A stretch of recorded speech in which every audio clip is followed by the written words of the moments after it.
Hey friends, I'm not gonna lie, Easter Sunday felt less like a resurrection and more like a death.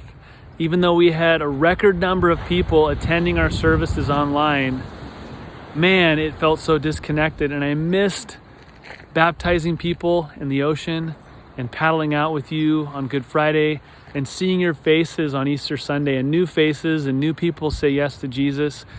That is honestly the highlight of my year, and I'm feeling it this week.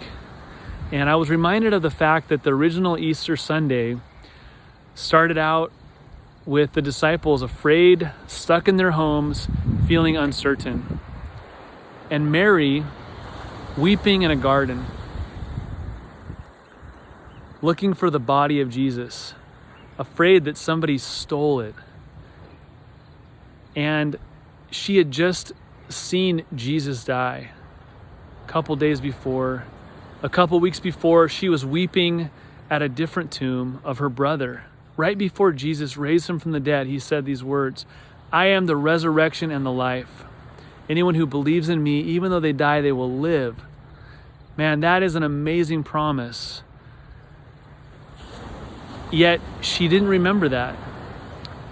And she was so distraught that Jesus was standing right next to her and she didn't even recognize him until he said her name, Mary. I think sometimes during this lockdown, it's hard to look up. It's hard to remember the promises and the truth of hope and resurrection. And even though we know that we're going to get through this, it's really hard. But it's so important that we have hope and that we believe that even though this is a death, we believe in a God that raises people from the dead. We believe in resurrection. And so I want to encourage you today, wherever you find yourself, to have hope and to put your faith in the resurrection of Jesus, because he can resurrect us. Even though we're going through this death, there's things in our life that need to die.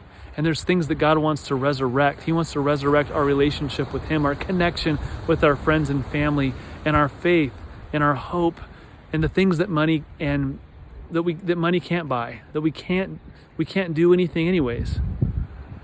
I want to encourage you, let's lean in to the lockdown and let God meet us. And this Sunday, we're actually starting a new series called Letters from the Lockdown, written by Paul while he was in prison.